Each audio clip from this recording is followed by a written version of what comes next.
오늘 고린도전서 15장 말씀을 통해 다시 살 것을 믿습니까? 다시 말해서 우리 주님 강림하실 때 저와 여러분이 다시 살아날 것을 믿습니까? 이 제목으로 우리 하나님의 말씀을 나눠보도록 하겠습니다. 여러분은 주님께서 강림하실 때 여러분의 몸이 부활할 것을 믿습니까? 믿는다는 말은 이 믿음으로 살고 있습니까?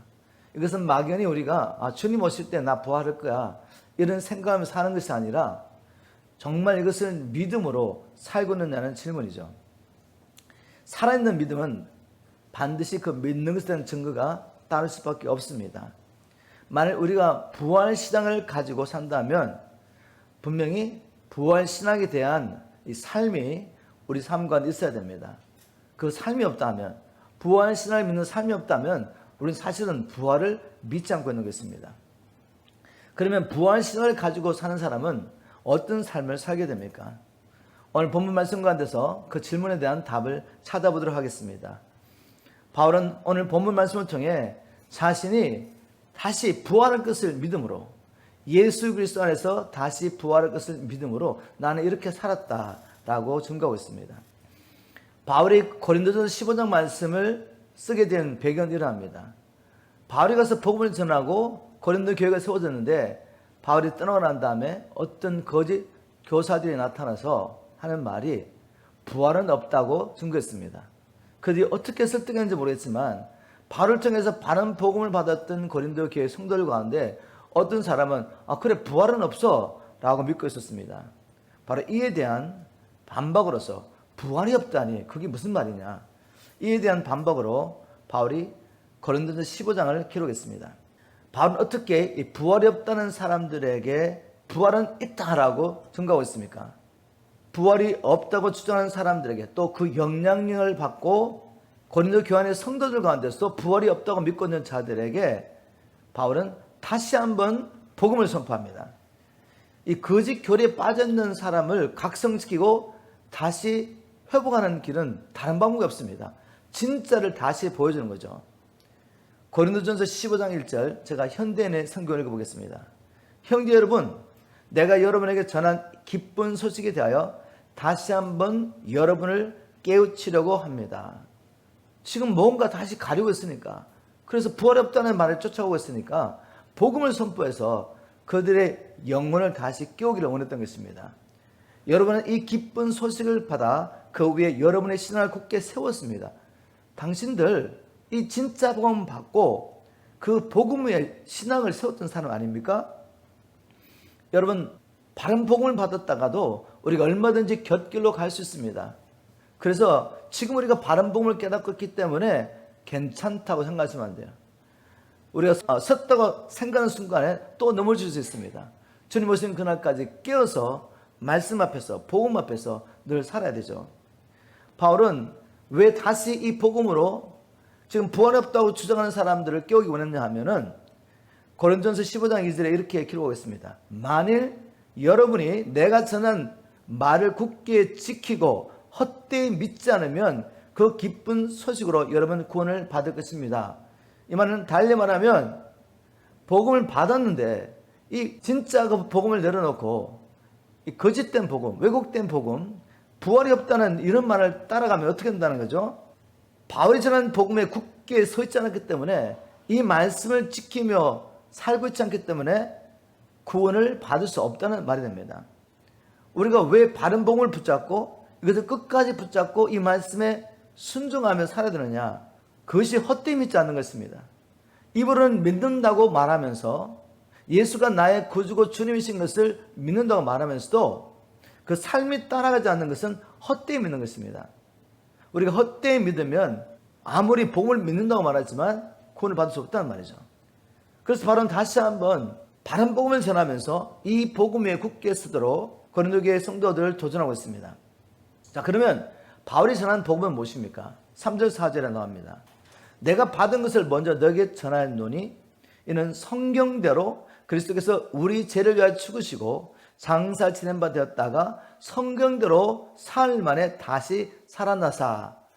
여러분, 복음은 간단합니다. 복잡하지 않습니다. 하나님께서 구약의 예언자를 통해서 무엇을 선포하셨습니까? 바로 우리 죄를 용서하시고 우리를 구원할 메시아를 보내시기도 말씀하셨죠. 그 메시아는 하나님의 말씀대로 하면 반드시 우리의 죄를 대신하여 죽으셔야 합니다. 그리고 그 메시아는 반드시 또한 우리를 어렵다함을 위해서, 우리의 어려움을 위해서 사흘 만에 다시 살아나야 합니다. 이게 성경의 예언이었습니다.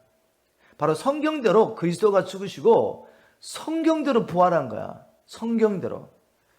그래서 이 복음을 선포했습니다. 여러분, 예수님이 우리를 죽으신 것만 믿으면 이건 반쪽짜리 복음인데 왜 부활을 반드시 믿어야 합니까? 왜냐하면 바울이 이렇게 말했습니다. 로마서 4장 25절에 보면 예수님은 우리 죄 때문에 죽임을 당하셨고 우리 죄값은 사망인데 이 사망을 치부할 수가 없습니다. 그래서 우리 주님께서 우리를 살리시려고 우리를 대신하여 죽으신 사실 우리가 너무 잘 알고 있죠. 그런데 부활은 어떠합니까? 부활이 없다면 예수님이 죽으시고 여전히 죽음의 권세 안에 머물러 있다는 건 뭐죠? 사단이 여전히 왕노릇한다는 말입니다. 주님의 부활은 뭔가 하면 우리 죄는 용서받았고 더 이상 우리는 죄와 사단의 권세 아래 있지 않습니다. 우리는 이제 죄인이 아니라 의인입니다 라는 걸 증거하는 거죠. 그래서 바울이 이렇게 말합니다. 예수님은 우리 죄 때문에 죽임을 당하셨고 우리가 의롭다는 인정을 받게 하시려고 다시 살아나셨습니다. 복음이 온전하려면 예수님이 우리 죄를 위해서 죽으셨을 뿐만 아니라 그 죽으심이 우리의 죄를 용서하기에 충분했다는 증거로서 이제 우리 주님은 사망 권세, 죽음의 권세를 깨뜨리시고 부활하시는 것을 통해서 우리가 어렵다는 것을 인정해 주셔야 됩니다. 나의 대속으로 완전히 죄값을 지불했고 사망은 묶임을 당하였다. 사망의 권세받은 자, 저 마귀는 끼어졌다. 그러면 너희는 더 이상 사단의 권세, 사망의 권세 아래 있지 않다는 것을 증거하는 것이 주님의 부활 사건입니다. 그러므로 이 부활이 없다면 의로움도 없는 것입니다. 여전히 우리는 죄 가운데 있는 것입니다.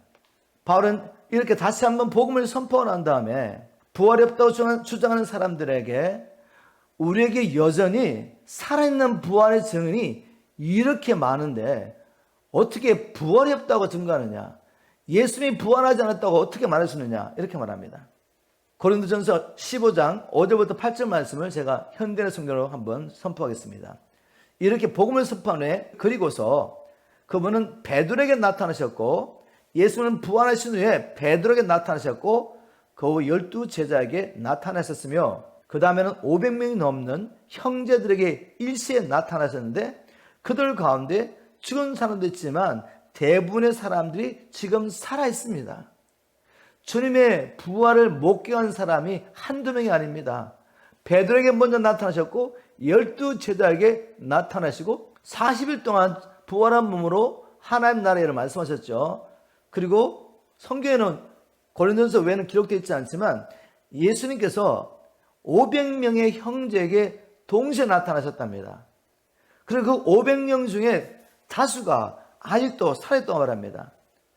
그리고 난 다음에 나중에 야곱에게 나타나셨고 그 다음에는 내가 지금 증거하는데 모든 사도에게 나타나신 후에 맨 나중에 부족하기 짝이 없는 내게도 나타나셨다.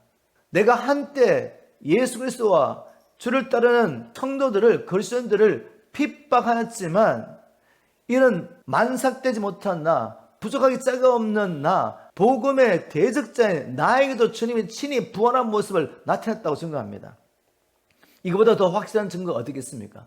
부활의 정이 이렇게 살아있고 이 편지에서는 나도 부활을 봐왔는데 예수 그리스도가 부활하지 않았다는 것이 어떻게 말이 되는 이야기냐라고 반박하고 있죠.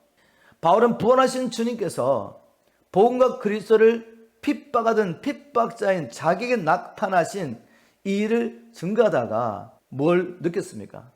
하나님의 은혜를 다시 한번 경험하게 됩니다.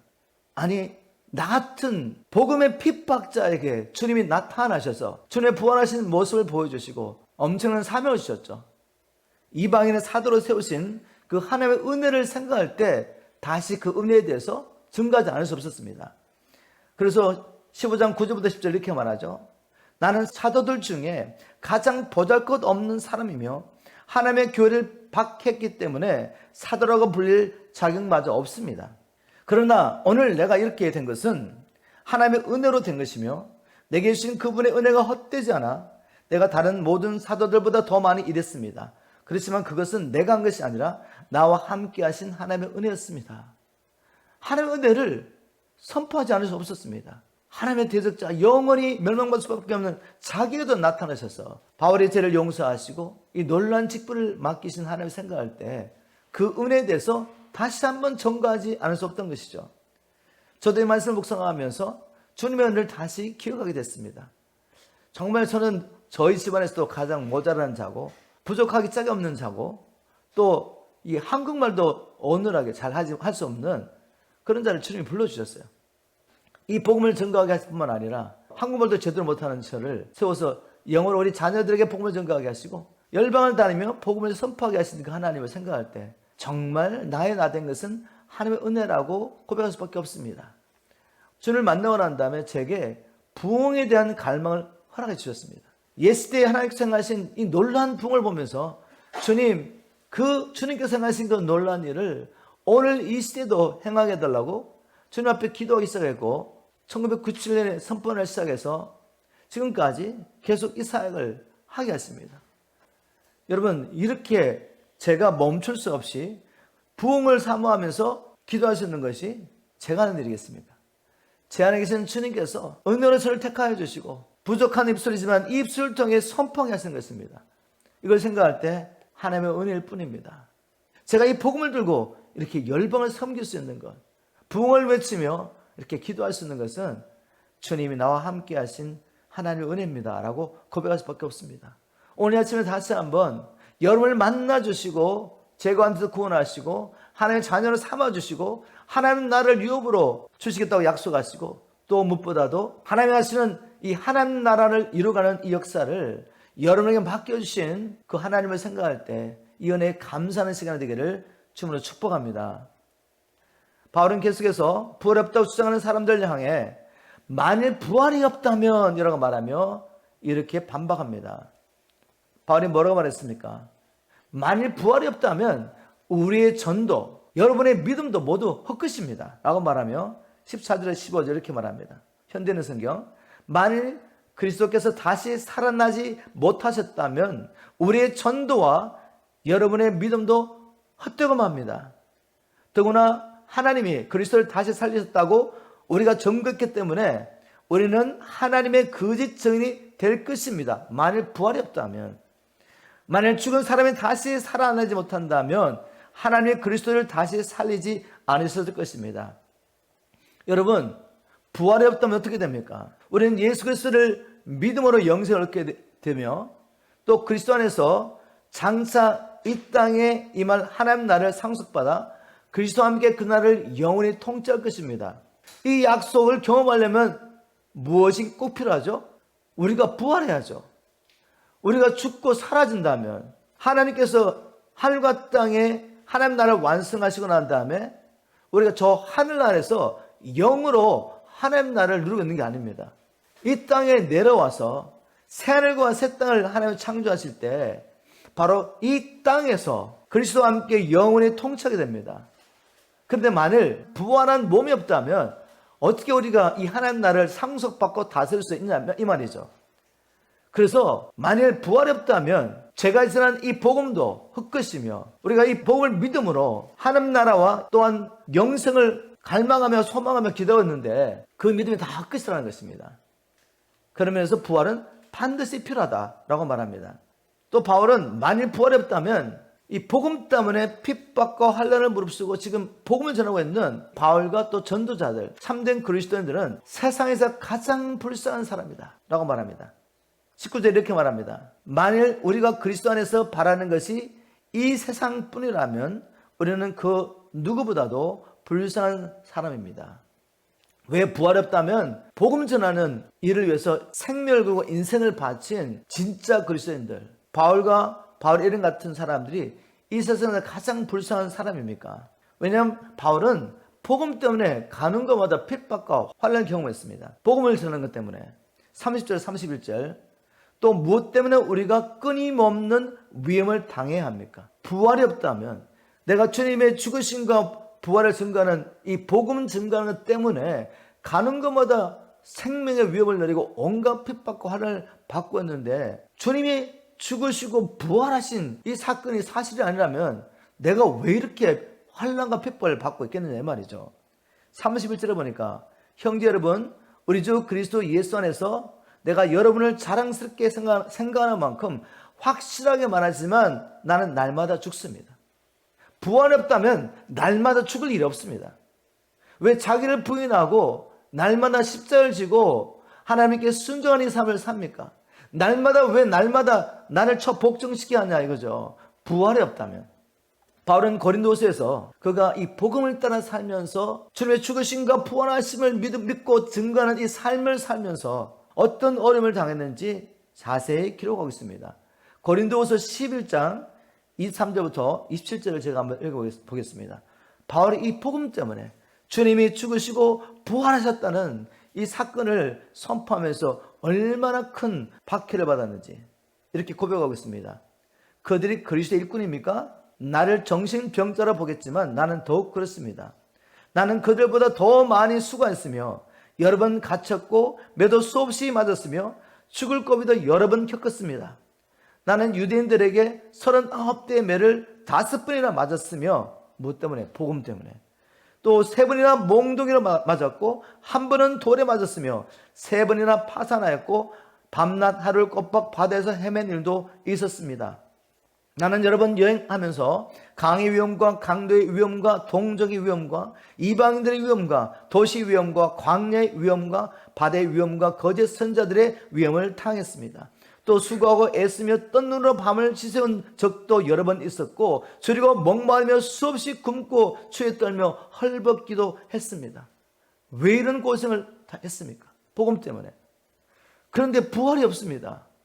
부활하여서 하나님께서 주시는 영광과 칭찬을 받을 수 없다면 바울이 이렇게 애쓰는 게 무슨 의미가 있겠습니까? 세상에서 가장 불쌍한 사람이 나야 라고 말하는 겁니다. 바울은 이 핍박과 환난 중에도 복음 전하는 것을 멈출 수 없었던 이유, 그것은 이 세상에서 그리스도의 고난에 참여하는 자가 부활하여 오는 세상에서 그리스도의 영광에 참여하게 되는 것을 확실히 믿었습니다. 내가 비록 복음 때문에 내가 그리스도의 이 부활을 증거하면서 핍박과 환난을 받지만 그리스도에서 잠깐 받는 이 고난은 장차 부활하여 내가 그리스도와 함께 누릴 영광과 비교할 수 없다는 거죠. 로마서 8장 18절, 지금 우리가 받는 고난은 앞으로 우리에게 나타날 영광과 전혀 비교가 되지 않는다고 생각합니다. 디모데 후서 2장 12절 이렇게 고백합니다. 우리가 주와 더불어 고난을 참고 견딘다면 우리 또한 주와 더불어 다스릴 것이요. 이 다스림, 부활이 없다면 가능합니까? 가능하지 않죠. 자, 바울은 뭘 믿었죠? 부활을 믿었습니다. 부활의 장차 그리스도의 영광에 그분의 나라의 다스림에 참여할 것을 믿었기 때문에 이런 핍박과 환난 가운데도 인내하며 이 길을 갔던 거죠. 부활 신앙의 열매였습니다. 만약 부활이 없다면 우리 같이 불쌍한 사람이 없다는 것입니다. 그리고 바울은 계속해서 우리가 부활할 것에 대해서 여러 모양으로 확증해 주었습니다. 바울은 자신이 부활할 것을 확신하며 그 증거로서 예수님께서 부활의 첫 열매가 되셨다라고 선포합니다. 고린도전서 15장 20절, 그러나 그리스도께서는 죽었다가 다시 살아나 죽은 사람들의 첫 열매가 되셨습니다. 예수님이 부활의 첫 열매라는 것이 왜 중요합니까? 그분의 첫 열매라면 그리스도 안에는 우리도 그와 함께 부활하실 것이기 때문입니다. 주님이 부활하신 것이 모형이었습니다. 우리에게 주신 확증이었죠. 내가 부활했다. 그렇다면 주님 안에는 우리도 첫 열매가 되신 그분을 보면서 우리도 그리스도 안에서 부활할 것을 확신할 수 있습니다. 그리고 또 바울은 아담과 예수님을 비교하며 그리스도 안에 있는 우리가 부활할 것을 확증했습니다. 21절 22절, 죽음이 한 사람을 통해서 온 것처럼 죽은 사람의 부활도 한 사람을 통해서 왔습니다. 아담의 죄로 모든 사람이 죽은 것과 같이 그리스도 안에서 그리스도로 말미암아 모든 사람이 다시 살게 될 것입니다. 바울은 아담과 예수 그리스도를 비교하면서 로마서도 계속 자기의 복음을 선포했죠. 원래는 뭔가 하면 모든 게 증가된다, 옮겨진다는 것입니다. 아담 안에 있었기 때문에 아담의 죄가 우리의 죄가 되었다. 그 증거가 뭐냐? 바로 모든 사람은 죽는다는 것이죠. 만약 아담의 죄가 증가되지 않았다면 뱃속의 아이가 죽을 수 있습니까? 뱃속의 아이 죽을 수 없죠. 뭐 악한 생각을 악한 행동을 한 적이 없지 않습니까? 그럼 뱃속의 아이도 죽을 수 있다는 건 뭐죠? 그것은 태어날 때부터 벌써 죄와 사단의 권세 아래 태어나기 때문에 사망의 권세 아래 있다는 말이죠. 그것은 뭘 말합니까? 아담 안에서 모든 인류가 함께 죄를 범하였고 아담의 죄가 우리에게 증가되었으며 그러므로 사망이 모든 사람 가운데 역사한다는 것입니다. 한 사람 대표자 때문에 모든 사람이 동일한 상황에 떨어지는 것입니다. 이야기를 하면서 그렇다면 한 사람 예수 그리스도의 의로움이 우리의 의로움이 되지 않겠느냐? 만약 우리가 그리스도와 연합하여 그분 안에 머문다면 그분의 죽으심이 나의 죽으심이요 그분이 의로우심이 나의 의로우심이요 그분의 부활이 나의 부활이다 이 말이죠. 이렇게 논리를 따라서 예수 그리스도의 부활을 다시 한번 증거합니다. 여러분 따라오시죠. 제가 복음을 깨달을 때 이걸 깨달았습니다. 아니 아담이 범죄가 왜 나의 죄야? 내가 어떻게 태어날 때부터 죄냐 이거죠. 이게 이해가 되지 않는데 로마서 연구하다가 이게 확 열렸습니다. 그렇구나. 그러면서 이제 주님 안에서 내가 의롭다함을 받는 것을 깨닫게 됐습니다. 주님 안에서 나의 죄를 처리할 수 있다는 것을 깨닫게 됐죠.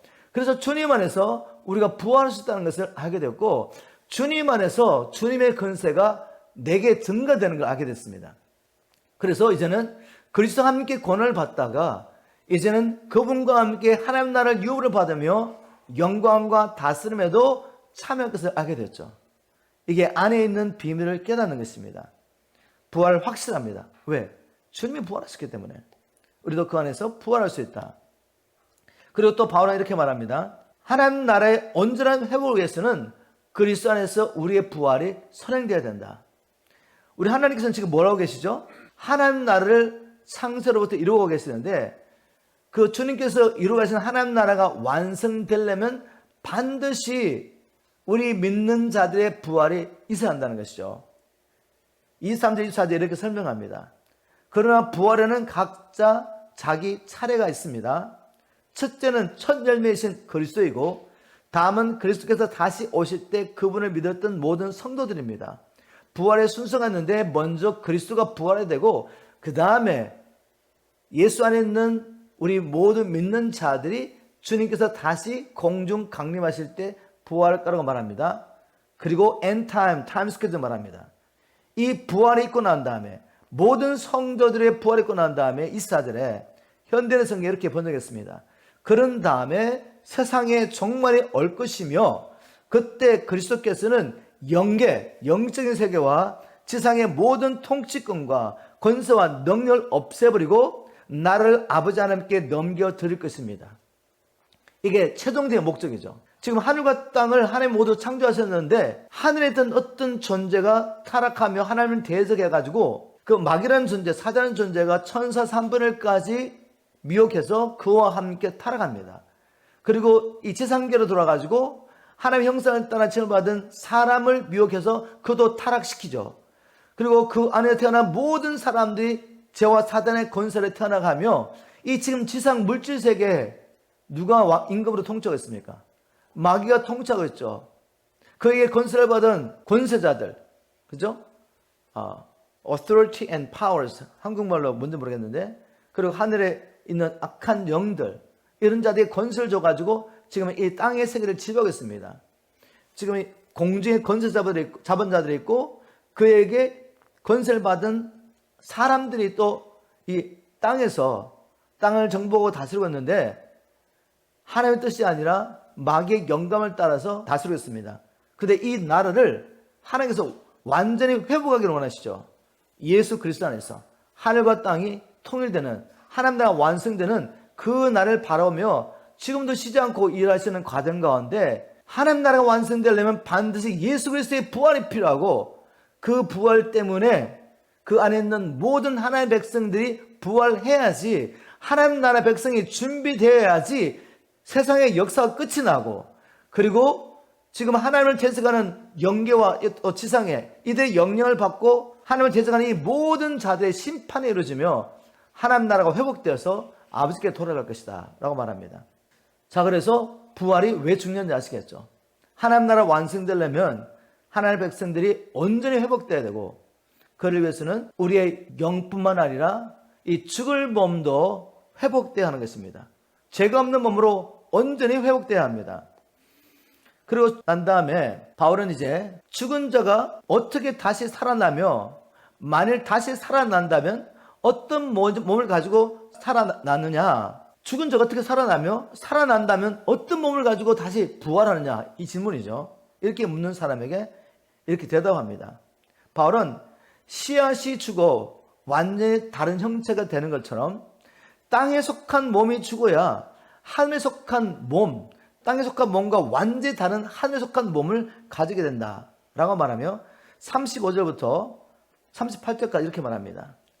그러나 죽은 사람이 어떻게 다시 살아나며 어떤 몸을 갖게 됩니까? 라고 묻는 사람이 있을지 모르지만 그것은 어리석은 질문입니다. 여러분이 뿌리는 씨가 죽지 않으면 살아나지 못합니다. 여러분이 뿌리는 것은 형체를 갖춘 식물이 아니라 밀이나 그 밖에 다른 씨앗입니다. 그러나 하나님이 자기가 원하신 대로 그 씨앗 하나에 본래의 형체를 주셨습니다. 씨앗 하나하나에 보기 비슷한 씨앗 같은데 뿌리면 나중에 자라는데 보니까 완전히 다른 형체를 갖게 되는데, 그 형체를 주신 분이 하나님이라는 거죠. 지금 우리 죽을 몸이 어떻게 부활하고 부활한 뒤 어떤 몸이 되냐고 묻는 사람에게 우리 상상할 수 없는 거죠. 씨앗을 보고 이게 어떻게 변화될지 알 수 없는 것처럼 그 씨앗 안의 생명을 통해서 완전히 새로운 다른 형체의 식물을 자라게 하시는 분은 하나님이시기 때문에, 그렇게 말하면서 이제 우리 몸의 부활, 몸의 부활을 이야기하면서 44절 이렇게 말합니다. 육체의 몸으로 묻히지만 영의 몸으로 다시 살아납니다. 육체의 몸이 있으면 영의 몸도 있는 것입니다. 우리 육체의 몸으로 묻히지만 지금 우리가 가지고 있는 혈과 육을 가지고 다시 부활하는 거 아니죠. 하늘에 속한 자, 새로운 영역 가운데 살 수 있는 몸으로 부활한다는 것입니다. 49절 이렇게 말합니다. 우리가 지금은 흙으로 빚은 사람의 몸을 지니고 있으나 언젠가는 하늘에서 오신 그리스도와 같은 몸을 갖게 될 것입니다. 여러분, 이 소망 가운데 사셔야 됩니다. 언젠가는 완전히 새롭게 된 영원한 몸으로 내가 부활하게 될 것이다. 그리스도의 몸같이 부활하게 될 것이다. 그래서 그리스도를, 그분의 영광을 보고도 우리가 죽지 않는 것입니다. 그리고 바울은 계속해서 우리가 하늘에 속한 몸으로 부활해야 될 이유를 이렇게 설명합니다. 하늘에 속한 몸으로 부활하지 않으면 하나님의 나라를 유업으로 받을 수는 없다. 50절이죠. 형제 여러분, 내가 여러분에게 말하지만 살과 피는 하나님의 나라를 물려받을 수 없으며 또 썩을 것은 썩지 않을 것을 물려받을 수 없습니다. 지금 바울이 계속해서 부활이 없다는 자들에게 이런 논리를 가지고 계속 반박하고 있는 것입니다. 여러분, 완성된 그 하나님의 나라를 유업으로 받으려면 혈과 육, 이 몸을 가지고는 절대로 그 안에 들어갈 수 없습니다. 왜? 혈과 육을 가진 이 몸은 썩기 때문에. 썩는 몸을 가지고 어찌 썩지 않은 나를 유업으로 받을 수가 있겠습니까? 그렇기 때문에 우리는 반드시 부활해야 되고 썩지 않을 몸으로, 영광스러운 몸으로 부활해야 됩니다 라고 선포했습니다. 그리고 바울은 더 나아가서 그럼 언제 부활이 있습니까? 이 질문에 대한 답까지 하고 있는 거죠. 고린도전서 15장 52절, 마지막 나팔 소리가 울릴 때 눈 깜짝할 사이에 죽은 사람들이 썩지 않을 사람으로 다시 살아날 것이며 우리는 모두 변화될 것입니다. 바로 주님께서 공중 강림하실 때, 세상 재림과 다른 사건이죠. 저희들이 계시록 나눌 때 잠깐 나눴지만 주님의 공중 강림 때 땅에 묻혔던 자들, 그들의 몸이 부활해서 공중에서 주님을 만나게 됩니다. 만일 주님께서 공중 강림하실 때까지 우리가 살았다면 혈과 육을 가진 이 썩을 몸이 호련히 변화돼 가지고 하늘로 올라가서 주님을 만나게 됩니다. 제자들이 주님께서 성천하실 때 바라보고 있을 때 천사가 와서 하는 이야기겠죠. 너희들이 보신 그대로 오실 것이다. 우리는 안 받기는 잘 모르지만 제자들은 그게 무슨 말인지 알겠죠. 주님의 몸이 하늘 올라가는 것을 보았습니다. 공중으로 올라가는 걸 보았단 말이에요. 근데 그렇게 다시 오실 거예요. 주님 오실 때 땅으로 오지 않습니다. 우리를 새로운 몸으로 변화시켜서 혼인 잔치를 하시고 땅으로 오실 거예요. 우리의 몸이 변화된 그때는 주님이 공중 강림하실 때, 바울은 그렇게 말했습니다. 마지막 나팔 소리가 울릴 때 눈 깜짝할 새에 우리 썩을 몸이 영광스러운 몸으로 변화될 것이다. 또 바울은 이렇게 말합니다. 그리스도 안에 있는 자들이 부활할 때 모든 사람이 동일한 영광으로 부활한 건 아니다. 다시 말해서 믿는 자들도 각 사람의 부활의 영광이 다르다는 거죠. 39절에 육체라고 해도 다 같은 것이 아니라 사람의 육체와 짐승의 육체와 새의 육체와 물고기의 육체가 각각 다릅니다. 사람도 몸을 갖고 있고 짐승도 몸을 갖고 있고 짐승 중에서도 새와 땅에 기는 짐승들이 있고 또 바다에 있는 짐승들이 있는데 그 육체의 영광이 다 다르다는 거죠. 땅의 형체도 영광이 다르다고 설명합니다. 그리고 난 다음에 40절에 하늘의 형체도 있고 땅의 형체도 있으나 그 영광이 각각 다르다. 그렇게 말하면서 41절에 해와 달과 별의 영광이 다르고 별과 별의 영광도 다 다릅니다. 천체에 해가 있고 달이 있고 수많은 별들이 있는데 그 영광이 다 다르다는 거죠. 하늘의 형체도 그 영광이 각각 다르다. 이걸 왜 말하고 있습니까? 42절에 말을 하려고. 죽은 사람들의 부활도 이와 같습니다. 그게 무슨 말이죠? 부활할 때 우리 모두가 동일한 영광을 가지고 부활할 것이 아니라는 것입니다. 부활할 때 영광이 다르다는 거죠. 그렇다면 부활할 때 그 영광을 결정하는 것이 그 영원한 영광인데 그 영광을 결정하는 것이 무엇이겠습니까? 다른 것이 아니라 이 땅에 사는 동안에 복음과 그리스도를 위해서 얼마나 고난에 참였느냐, 그리스도의 고난에 얼마나 참였느냐, 이것이 우리의 부활체 영광을 결정하겠습니다. 그리고 우리가 이 땅에 사는 동안에 얼마나 자기를 부인하고 주님을 살아내면서 그리스도의 형상으로 변화됐느냐, 그것이 우리의 영원한 부활체의 영광을 결정할 것입니다. 여러분 믿으십니까? 성경에 나와 있으니까. 여러분 이것을 믿어야지 우리가 이 땅에 살 때 복음과 그리스도 때문에 잠시 받는 이 고난을 오히려 기뻐할 수 있습니다. 그리고 나를 부인할 수밖에 없는 그 사건들을 하나님의 삶 가운데 허락하실 때 그 안에서 기뻐할 수 있습니다. 주님 내가 예수 믿는데 왜 이렇게 맨날 어려움이 있습니까? 이렇게 말하지 않는다는 거죠. 그 말은 무엇입니까? 여전히 예수를 믿음으로 땅의 것을 구하고 있는 거죠. 이제 마지막 때 이렇게 살면 여러분 믿음을 지킬 수 없습니다. 하나님 나라를 구해야죠. 영원한 하나님 나라와 그 나라에 들어갈 때 나의 부활이 영광스러운 부활이 된 걸 생각하면서 이 땅에서 주님이 복음 때문에 허락하신 그 고난과 어려움과 나의 희생을 기쁜 것으로 받아들이셔야죠. 나를 부인하면 안 되는 그런 상황 가운데서 기꺼이 주님이 이 상황을 허락하신 것을 감사합니다. 다시 오늘 내가 죽을 수 있는 이 상황을 허락하신 것을 감사합니다. 세상과 나에 대해서 죽지 않으면 안 되는 이런 상황을 허락하신 것을 감사합니다. 주님이 이 고난을 통해 내 자기 부인을 할 수밖에 없는 이 상황을 통해 나를 주님처럼 바꿔주십시오. 왜요? 부활을 믿기 때문에. 더 나은 부활을, 더 영광스러운 부활에서 우리는 그렇게 고백할 수 있습니다. 이렇게 부활은 확실한 것이기 때문에 바울은 고린도 교회 성도들에게 이렇게 권면합니다. 고린도 전서 15장 58절 나의 사랑하는 형제 여러분, 그러므로 뭐죠? 이제까지 부활이 있다고 증거했지 않습니까? 부활했기 때문에 나는 이렇게 고난과 핍박과 환난 가운데서 살고 있다. 만일 부활이 없다면 나같이 우리같이 불쌍한 사람이 어디 있겠냐 이 세상에. 부활은 있습니다. 그러므로 굳게 서서 흔들리지 말고 항상 주일에 열심을 다하십시오. 주님을 위한 여러분의 수고는 결코 헛되지 않을 것입니다. 여러분 믿습니까? 우리가 부활을 믿기 때문에 주를 위해서 기꺼이 핍박과 환난을 받고 주를 위해서 날마다 나를 복종시키는 이것 헛되지 않습니다. 부활이 없다면 이 모든 일은 헛된 것입니다. 우리는 세상에서 가장 불쌍한 사람이에요. 그러나 우리는 믿습니다. 부활은 확실합니다. 주님이 부활의 첫 열매가 되었기 때문에 우리도 주님 안에서 부활할 것입니다. 그리고 부활이 없다면 우리가 믿는 이 모든 헛된 것이 되는 것이죠. 영생도 없고 영원한 나라도 없고 그리스도와 함께 다짐도 없습니다. 부활은 확실히 있습니다. 말씀을 맺으며 오늘 주님께서 우리에게 주신 말씀을 우리 자신에게 적용하는 시간을 가졌으면 좋겠습니다. 나는 내가 그리스도 안에 있다는 것을 믿습니까? 이게 가장 중요하죠. 그리스도 안에 있지 않다면 지금 하는 이 모든 이야기는 의미가 없습니다.